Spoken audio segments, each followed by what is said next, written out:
Olá pessoal, tudo bem? Vamos aqui iniciar a gravação de mais um vídeo. Nessa aula o tema é dilatação térmica. Bom, a dilatação térmica está muito presente no nosso cotidiano, né? Não são raros os fenômenos onde ela tem que ser considerada. Aqui eu trouxe pelo menos 4 situações onde mostra a presença da dilatação térmica. Antes de mais nada, o termo dilatar na física se refere tanto à expansão quanto à contração. Então, quando pedem para você calcular a dilatação térmica, não está dizendo necessariamente que as dimensões aumentaram, elas podem ter diminuído. Aqui nós vemos, aqui você tem um pontilhão, né? E uma junta de dilatação. Tem um espaçamento aqui nessa região, né? Quando a gente anda, você percebe a vibração. Isso porque essa placa, quando aquecida, se expande. Essa, quando aquecida, se expande. Então, aqui essa região é para permitir essa expansão e contração constante. O mesmo se verifica nos revestimentos, nos azulejos, né? Nos pisos. Esse espacinho aqui onde se coloca o rejunte, esse rejunte nada mais é que uma junta de dilatação. Um material mais flexível, que contrai e expande mais naturalmente, evitando trincas, né? Outro exemplo, aqui está uma imagem de um dente e a liga que é colocada aqui no caso das obturações. Esses materiais têm que ser muito bem pensados. Isso porque, ao consumirmos alimentos a temperaturas maiores ou menores, tanto o dente quanto a liga vão se expandir e contrair. Essa expansão e essa contração tem que ser muito próxima, preferencialmente igual para os dois. Senão, se a liga crescer muito, vai forçar o dente. Se o dente dilatar mais que a liga, vai ficar um espacinho aqui e certamente vai causar alguma infecção.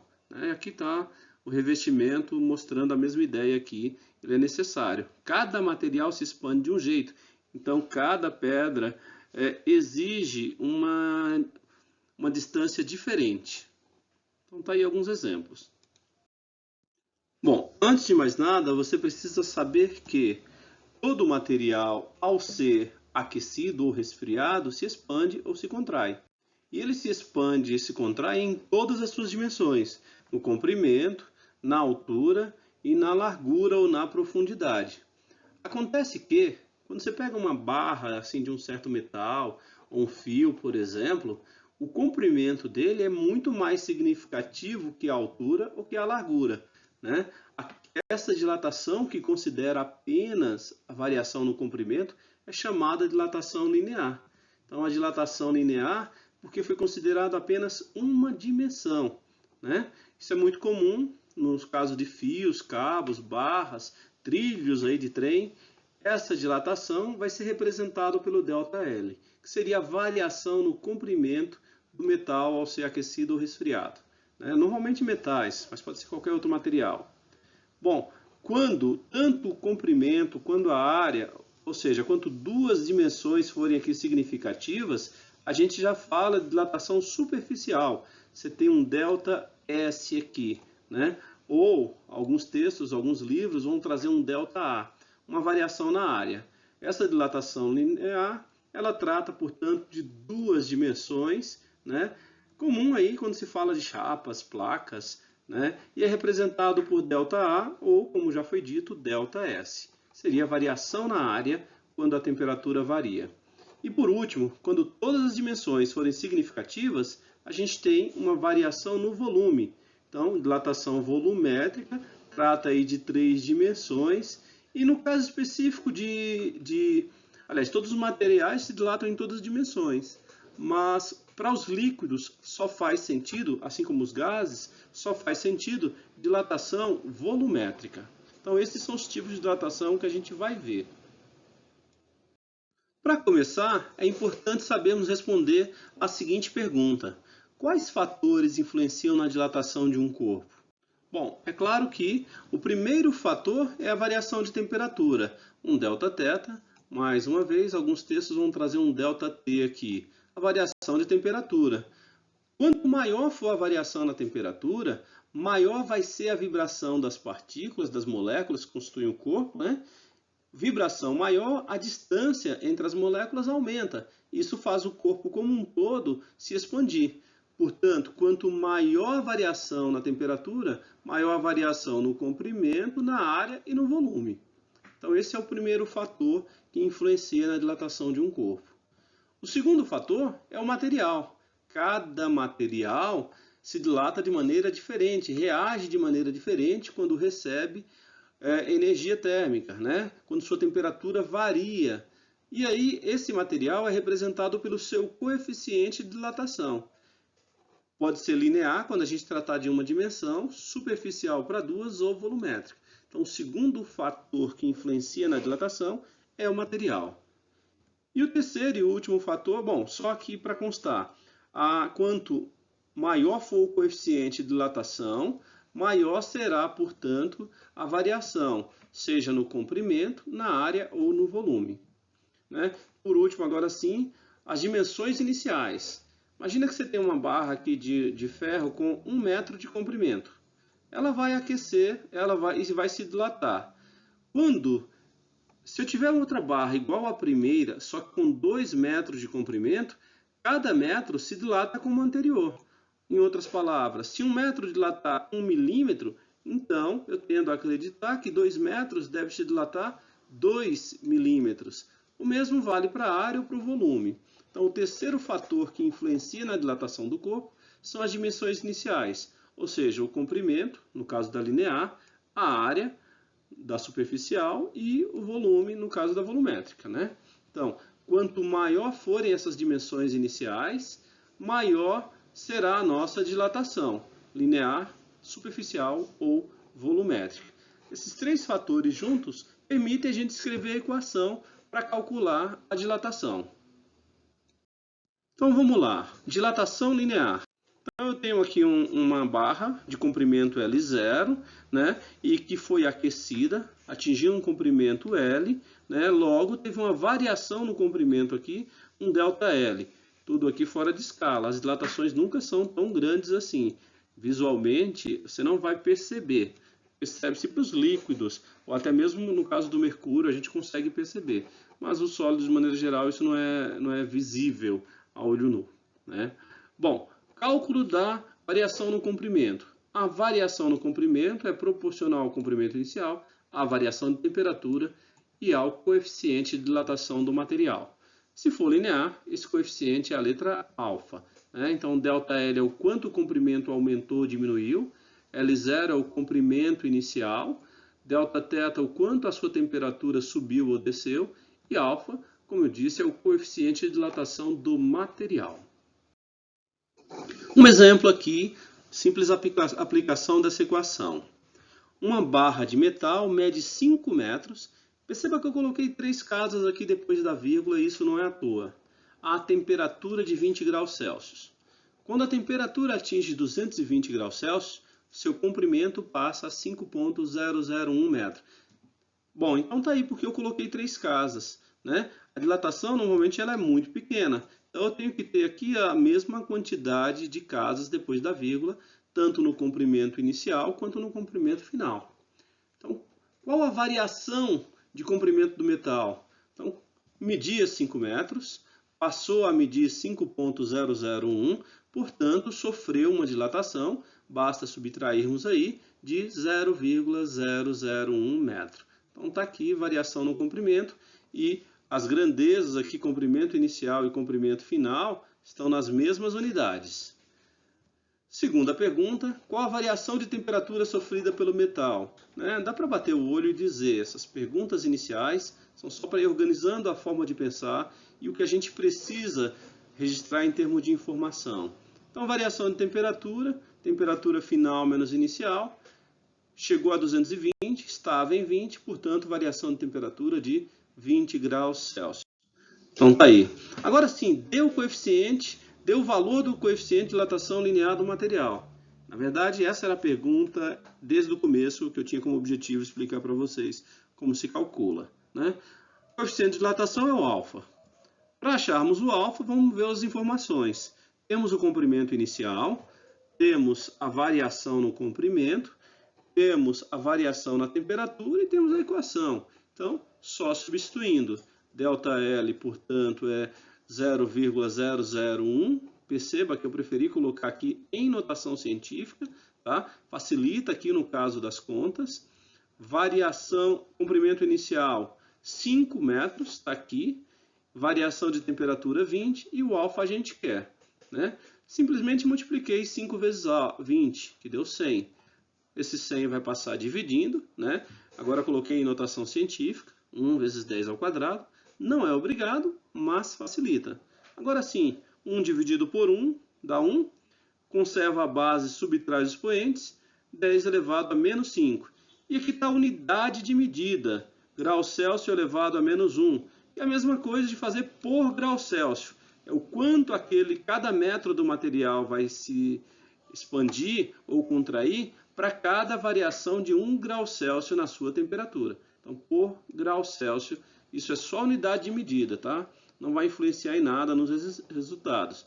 Se a variação de temperatura estiver em grau Celsius a menos 1. Se estivesse em Kelvin, Kelvin a menos 1 e assim por diante. Seguindo aí a mesma ideia, a dilatação superficial vai falar da variação da área. Então você tem uma área inicial, cresceu aqui, a temperatura aumentou, ela se expandiu, né? Como calcula? A mesma equação anterior, a única diferença é que ao invés de comprimento temos área. Então variação na área. Depende da dimensão inicial, depende da variação de temperatura e do material. Perceba que agora temos a letra beta, né? Alfa é para uma dimensão, beta é para 2 dimensões. Então, variação na área, área inicial, variação na temperatura e o coeficiente de dilatação, nesse caso, superficial. Se ele se refere a 2 dimensões e o alfa apenas uma, nós temos que beta é o dobro de alfa. O procedimento, a forma de cálculo é exatamente a mesma, né? Eventualmente, o exercício dá comprimento e largura, e aí você precisa calcular a área inicial. É o que vamos ver no próximo exemplo. Vamos aí à aplicação da dilatação superficial. Uma placa retangular apresenta dimensões 2 por 3 metros a 20 graus Celsius. Qual será a variação na área? Então, essa é a pergunta. Caso a temperatura atinja 25 graus Celsius. Dado o coeficiente de dilatação superficial, então ele já deu beta, 2 vezes 10 a menos 5. Então, vamos lá. Primeira coisa, qual é a área inicial? Você tem o comprimento e a largura, 2 vezes 3, 6 metros quadrados, né? Normalmente, as respostas vão aparecer em centímetro quadrado ou milímetro quadrado, porque a dilatação, embora tenha que ser considerada, ela é pequena, né? Então, variação na área depende da área inicial, que a gente já tem, da variação de temperatura, de 20 para 25, também foi dado, e do material, o coeficiente já está aqui. Então, fazendo a substituiçãozinha aqui, nós temos 6 vezes 5 vezes 2 vezes 10 a menos 5.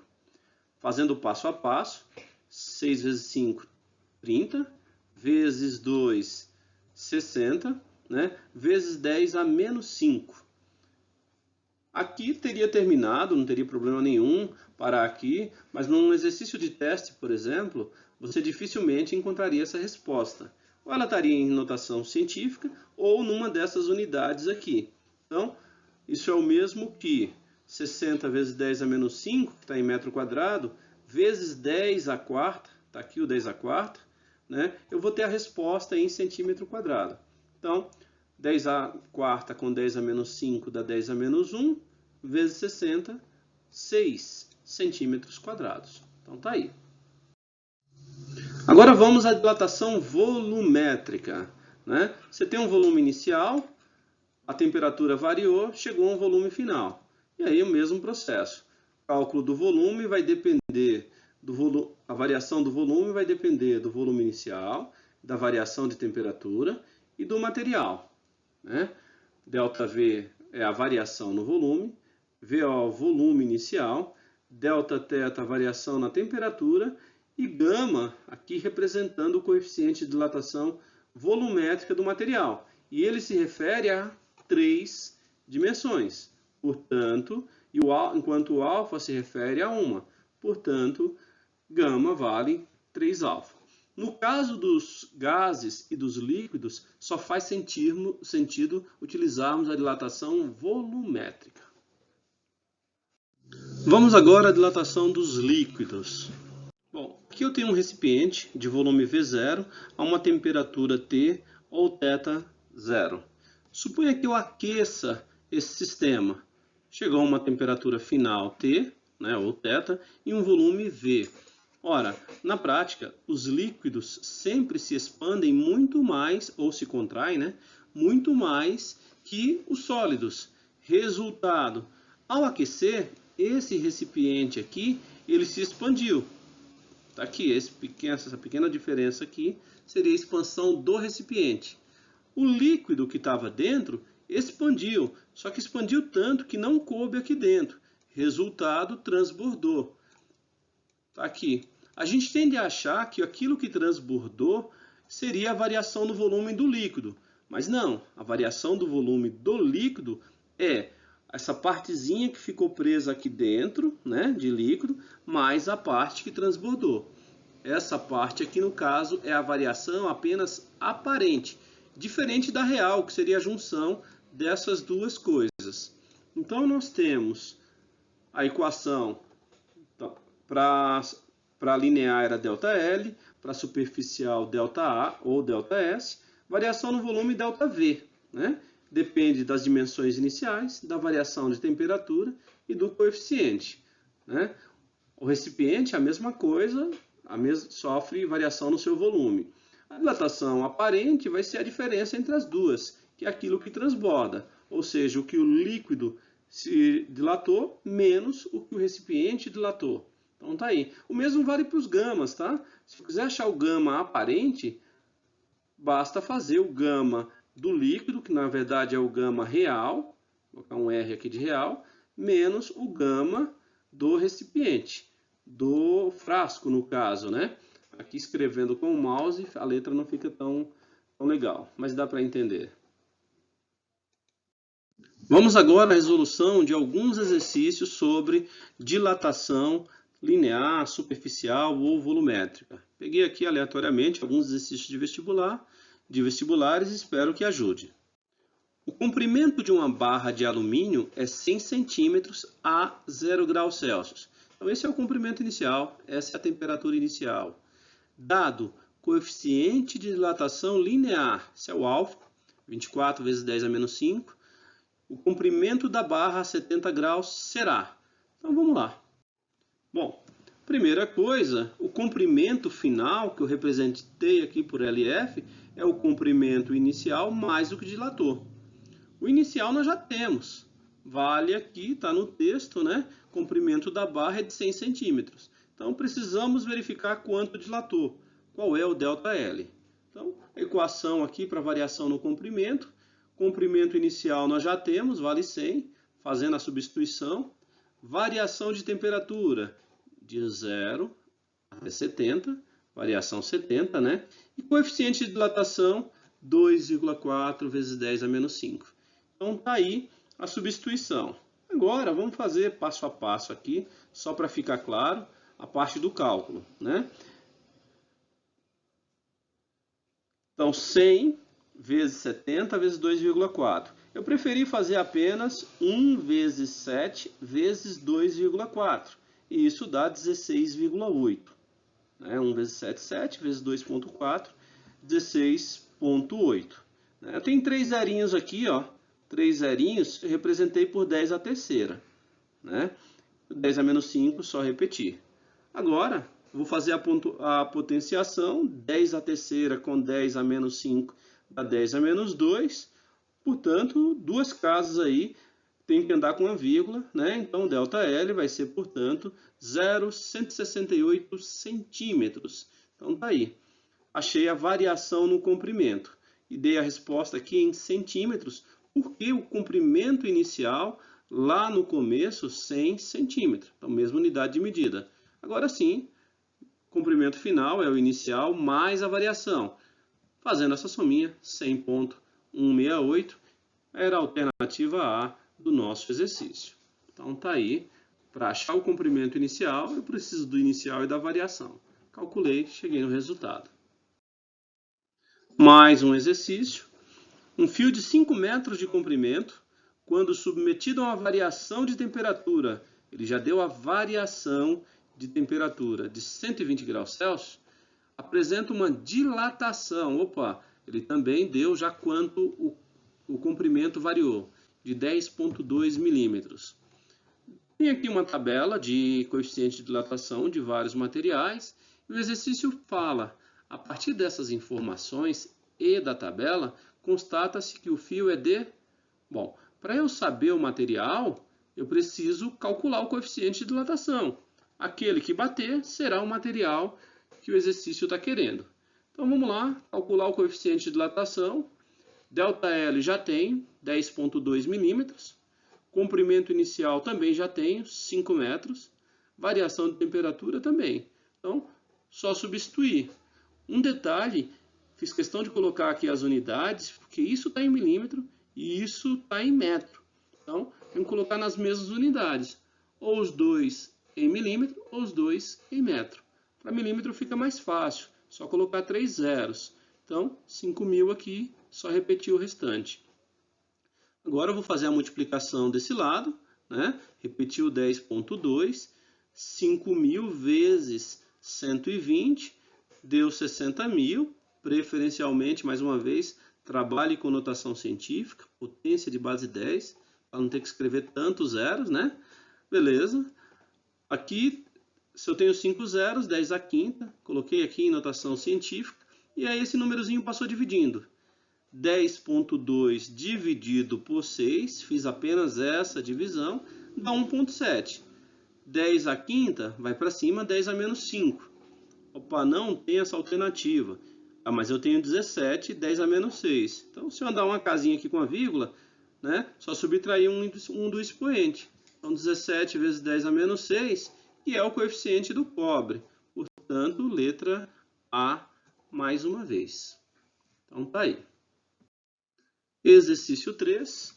Uma chapa de ferro com um furo central é introduzida num forno. Então, tem uma placa aqui e vou colocar para aquecer. Com o aumento da temperatura, é correto afirmar que, quanto à área, bom, o que vai acontecer? Aqui está o furo central, né?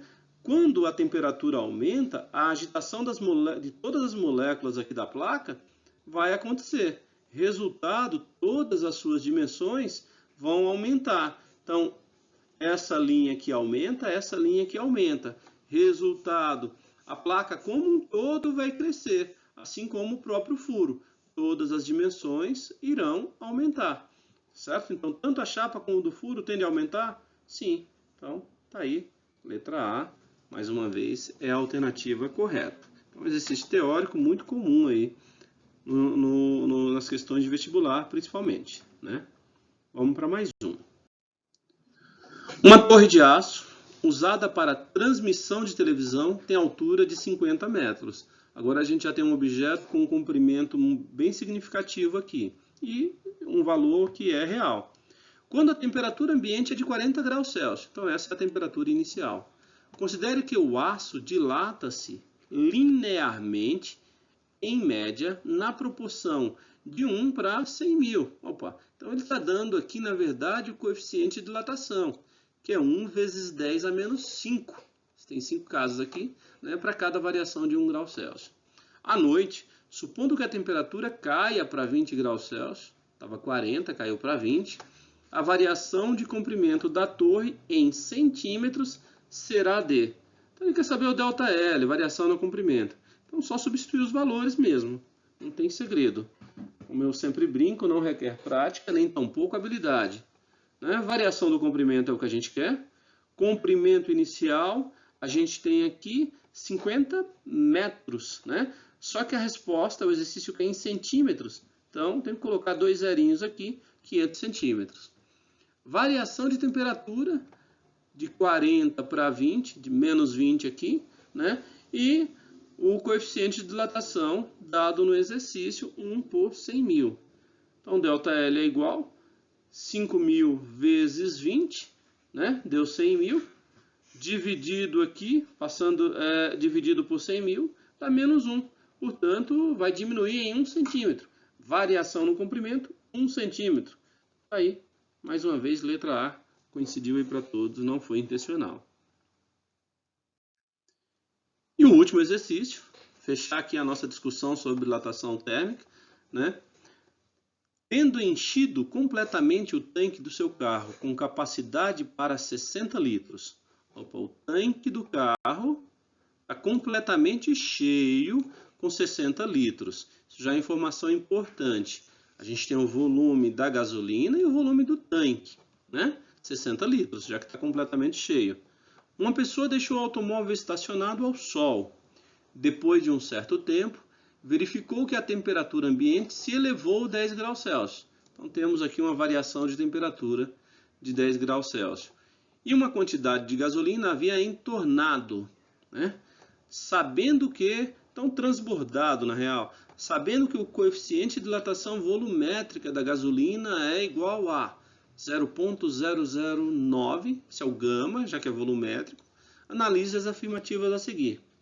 Primeira, a quantidade de combustível que extravasou, então entornar é o mesmo que extravasar, né, do tanque representa a dilatação real que a gasolina sofreu?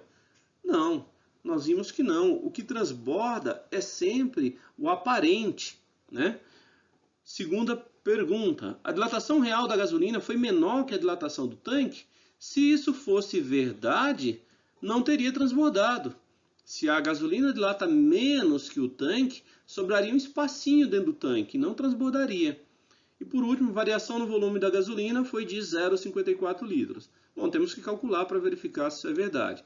Então, retomando, né, o volume do tanque é igual ao da gasolina, que é de 60 litros, variação de temperatura de 10 graus, e o gama da gasolina dado aqui, ou 9 vezes 10, menos 1, menos 2, menos 3, menos 4.